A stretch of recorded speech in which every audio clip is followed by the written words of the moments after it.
Hi, Dina Wakley here with my brand new media journal. I'm just going to flip through some of my journals and give you ideas for working on the 4 surfaces that come already made here in this journal. So you'll have ideas for watercolor paper, craft, burlap, and canvas. Here is the new Dina Wakley Media Journal, and as you know, there are 4 interesting substrates that are bound right in those signatures, so they're already in there, and we're going to go through each one and hopefully give you some ideas. So we have a cotton rag watercolor paper. This is a recycled paper. It means it's going to be very, very absorbent, so we'll talk more about that in a bit. There's a burlap in there, and this is the one that seems to throw a lot of people for a loop, so we'll talk about that. There's a canvas. It's a thin canvas substrate.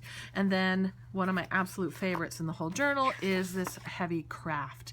So let's go through some of the journals that I've been working in. These are my current working journals, and we will talk about some ideas for each surface. And let's talk about the burlap first.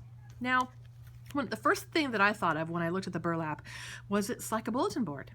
And how simple is it just to pin or staple tags that you've made, and little collages go on there really easily. What I want you to get away from thinking of it as is a piece of fabric, even though I guess burlap is technically fabric, really just think of it as a surface to build on. And everything that you know how to do already, you can do on all 4 of these surfaces. You know how to collage? Guess what you can do on all 4 of them? Collage. You know how to stamp? All 4 can be stamped on. You know how to draw with scribble sticks?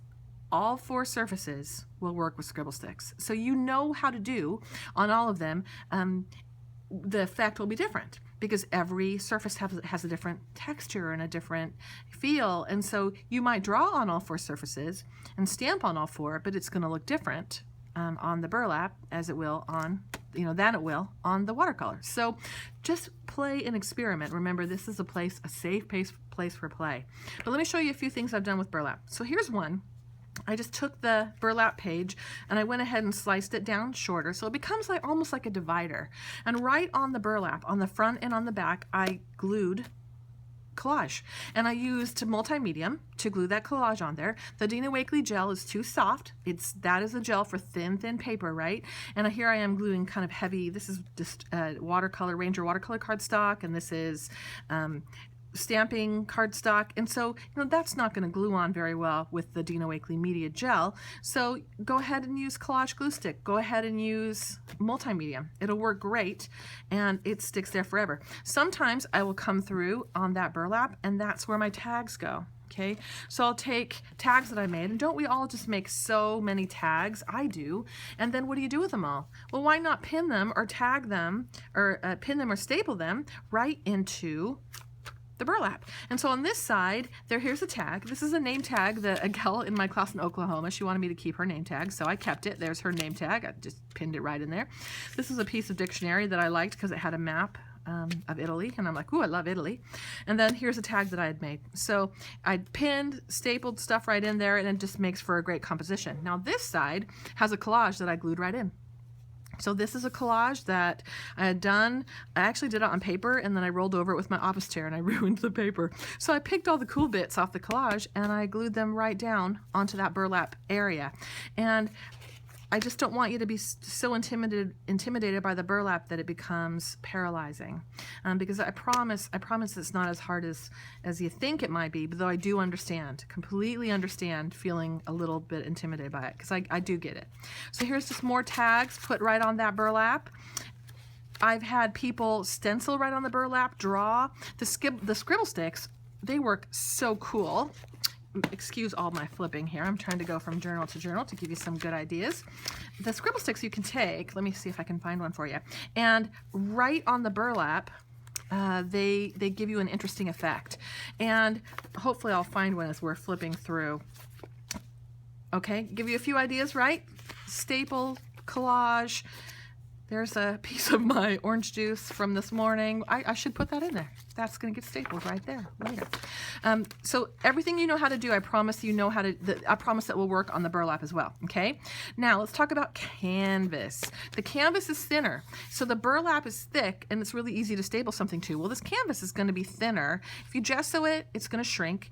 I will say that I recommend clear gesso for the canvas. That way you still see that beautiful ecru canvas color, and then it doesn't shrink it quite as badly as the white gesso does. But this is scribble stick. This is scribble stick drawn directly on the canvas itself.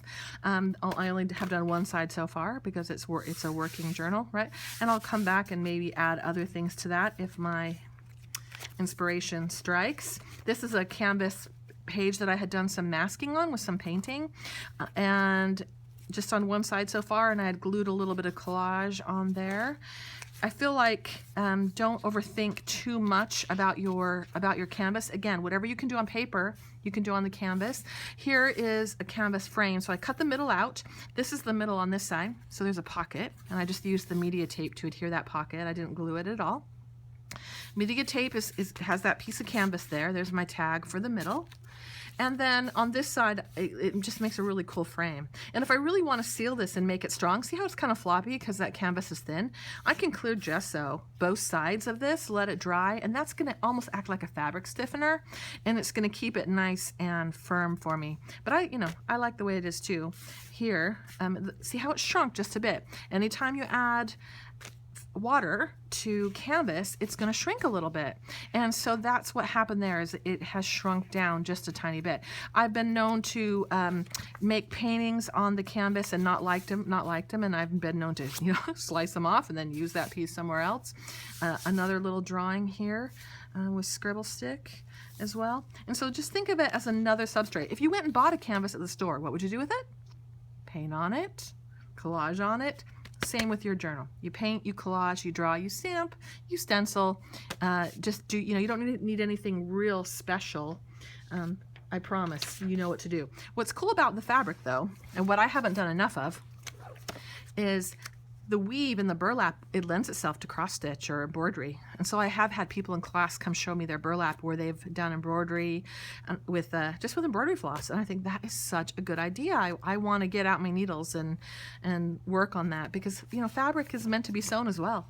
So you can certainly turn to your other skills and you can add hand stitching to those pieces. Now I do sometimes put my journals under the sewing machine, and people say, well, how did you get it under there? Here's how. I bend it back like this, and then I have this, and then I put it under my machine, and I make it work. A little tip though is if you sew on a piece of collage first and then glue it in, it will look like you sewed on it, and it's a lot easier than putting your whole journal under the sewing machine. So most of the time, that little collage I showed you at the beginning that had sewing on it, I sewed on each individual piece and then I glued it down.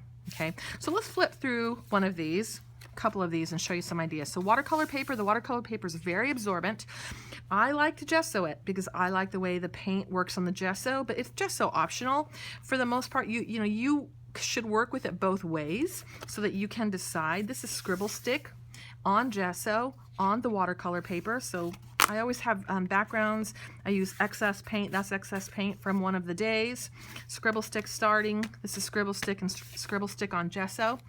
So you can really see that you can do a lot. Here's another burlap as a divider.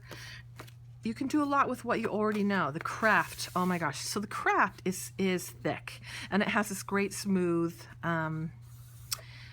texture to it. It just takes medium really, really well. And everything that you know how to do, you can do it on the craft for a different effect, because it's going to pop. Your colors will pop so differently than they will pop on just the white watercolor paper.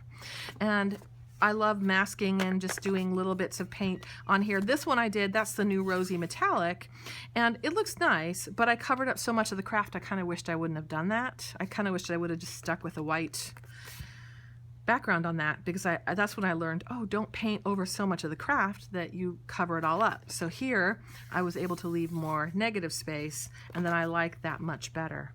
I stick pieces of media board. This is a media board little project that I had done.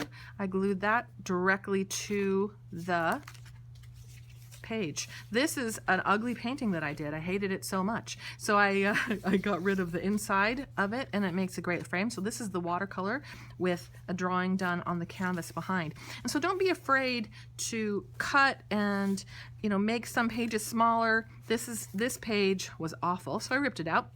And then I glued some big tags on that little flap that was left so that it looks like I have a tipped in piece as well. This piece I actually did manage to get right under my sewing machine. You can see the stitching on both sides. And then I also added some pins, and so I have little combinations of pages happening here as well. And I love to add those bits of tags in with the media tape. I think it makes for an interesting and compelling composition. I really love the half pages done with tags. This is a piece of media board. This is a tag.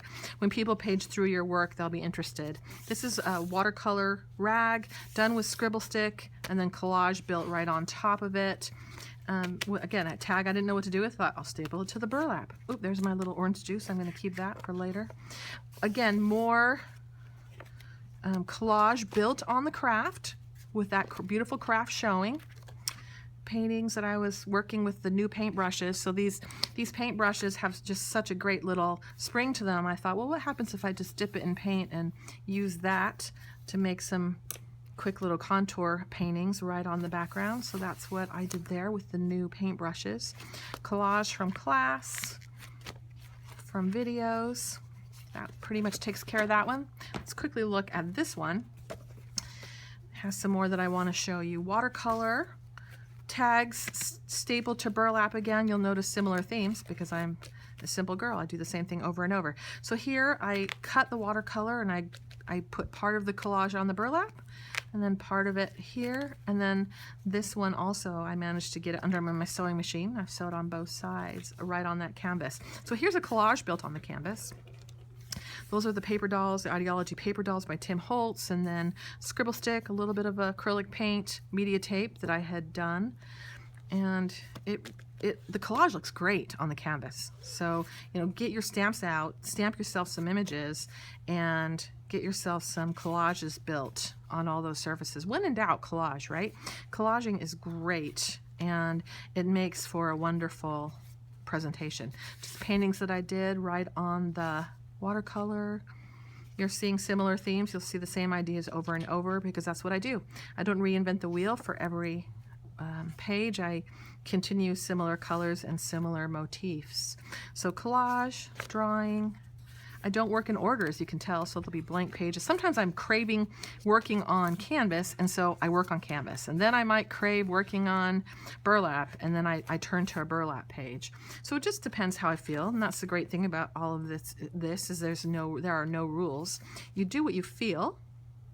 Collage is built on the watercolor, and just make it be fun. This is canvas, but I had made this drawing on a piece of glassine, and then I just pinned it right to the canvas. I just think it's cool to have something pinned that's kind of crinkly, crackly, and it looks nice with the painting on the opposite watercolor page.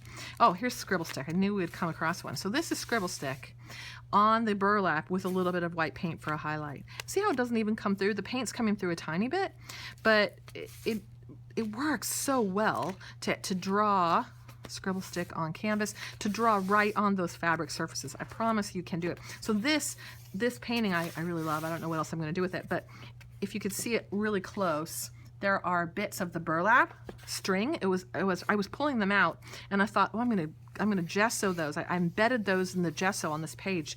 So don't be afraid to maybe take bits of the burlap and glue them on the watercolor. Take bits of the watercolor and glue them on the burlap, and intermingle and intermatch all of those different surfaces. That's half the fun of having a journal full of all of these different textiles, because you can really get different looks coming into play.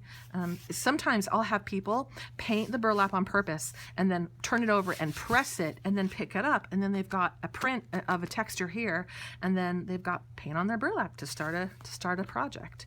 And I want to give you permission to play, and I want you to make art and say to yourself, well, what happens if I, ...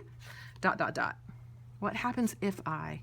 And then, you might take a class from Diane and you have her dilution sprays and think, well, how do those work on the burlap? Well, gosh, will you try it? And will you email me your beautiful art? I would love to see it.